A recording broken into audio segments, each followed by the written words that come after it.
자, 그 다음에 또 심판에 이제 한 2개 정도 논점을 설명을 드리고 이제 뭐 다른 걸로 넘어갈 건데, 자, 일사부재리라는 게 있습니다. 일사부재리.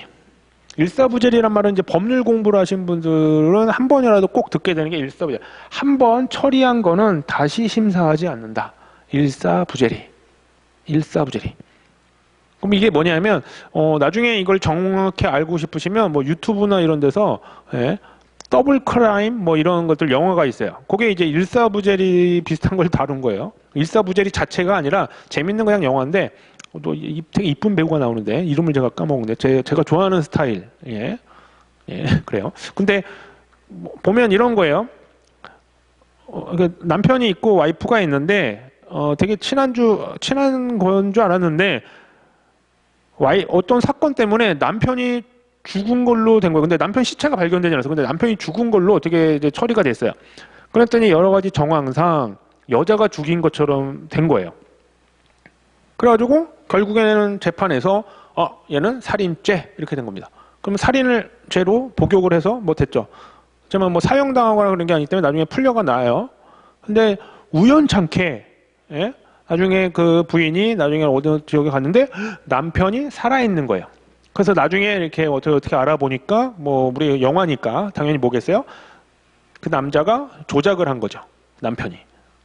와이프는 이제 억울하게 그걸 했는데 결국에 이 와이프 아내가 남편을 다시 실제로 죽여버립니다. 자, 그러면 어떻게 돼요? 살인죄를 적용하냐? 이미 살인죄 복역을 했잖아요. 그렇기 때문에 처리하지 않습니다. 그걸 이제 가장 기본적으로 얘기하는 일사부재리 개념인데 우리 상표법에도 있고 특허법에도 있고 합니다. 이게 뭐냐면, 자, 예를 들면 이제 심판에서 제일 주로 권리범용의 심판이 주로 잘 나오는데 만약에 갑이 권리범용의 심판을 청구했어요. 적극적 권리범용의 심판, 내 권리에 속해, 그거라고 했죠. 근데 이겼어요. 이겼어. 그런데 괜히 을이 비슷한 상표를 가지고 다시 자기가 저거 못하겠어, 다시 소극적 권리범용의 심판을 청구하면, 자, 이게 일사부재리에 걸리는 거예요. 일사부재리 이제 요건이 있는데 나중에는 무조건 암기하셔야 돼요. 근데 어쨌든 어떤 사실에 대해서 동일한 내용을 또 심판 청구하지 마라. 요게 일사부재리입니다. 일사부재리 좀 요건이 좀 있고요. 논점이 최근에 좀 나오고 있어요. 특허법의 판례가 좀 있어서. 그래서 나중에 요거는 개념만 알아두시고요. 한번 더블 크라임 한번 찾아보세요. 심심할 때. 요즘에는 이제 영화 요약한 거 있잖아요. 뭐 1시간, 뭐 2시간 다 보라는 게 아니고 8분, 15분이면 영화 내용 다 나옵니다. 그런 영화 많이 보잖아요. 뭐 그런 컨텐츠로 이제 유튜브도 많이 하는데. 그래서 요 부분처럼 이미 확정이 됐다는 얘기는 이미 결론이 난 건데 그걸 다시 하지 마라. 그게 일사부재리입니다. 일사부재리 150조에 있고요. 특허법에서 내용이 비슷한 게 있습니다. 특허법에서 잘해두시면 상표법에서는 자세히는 안 해요. 그냥 판례나 이런 내용 정도만 한번 더 건들고 갑니다. 특허법에서 거의 다 한 거거든요. 표현만 좀 특이한 거, 상표법상 판례 이런 것만 하게 돼요. 그래서 여러분 공부를 하실 때 특허법을 잘해두시면 상표법도 하는데, 근데 좀 애매한 게 특허법을 잘했다고 해서 상표법을 다 하진 않아요. 왜냐하면 공통되는 부분도 있지만 다른 부분도 되게 많아요. 상표법이. 그러니까 제가 말씀드린 거는 특허법과 공통되는 부분은 조금 이렇게 자세하게 하거나 이러지 않는다. 특유한 부분, 특이하거나 좀 특유 규정이 많은 부분을 자세히 할 수밖에 없고요. 왜냐하면 서로 보호 대상이 틀리거든요. 그렇죠?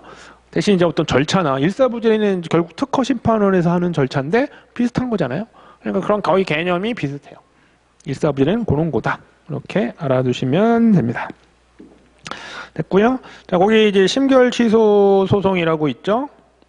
뭐 프린트물에 129페이지입니다. 129페이지 심결 취소 소송 그걸 펴놓으시고요. 자, 요거를 보면 심결 취소 소송은 제가 앞에서도 한번 가볍게 했는데 우선은 심판 다시 한번 결정계 당사자계, 예전에는 사정계라고 했습니다. 이게 왜냐면 다 일본식을 따라하다가 이게 틀려졌어요. 결정계, 당사자계, 그다음에 5개, 크게 5가지가 있다. 그렇죠? 다 중요하죠. 무효, 취소, 권리범위, 무효, 취소, 권리범위, 무효, 취소, 권리범위. 이거 다 중요했죠. 근데 각각에 대해서 논점을 알려드리기 위해서 2문자로 딱딱 알려드릴 거다. 적사제, 범식이 어려워, 뭐 적요제, 범증사요. 그렇죠? 그런데 이제 요 심판을 했는데 그 심결이 나왔을 거 아니에요? 근데 심결에 대해서 난 도대체 못 받아들이겠다. 에잇! 하고 싸워야겠다. 그걸 불복한다라고 표현하죠. 그러면 그거를 어디다가 특허법원에 하는 게 심결 취소 소송이다. 그래서 아까 말씀드린 대로 심판원에서 아까 말씀드린 심판을 했어요. 심판을 해서 특허법원에 불복할 수 있죠.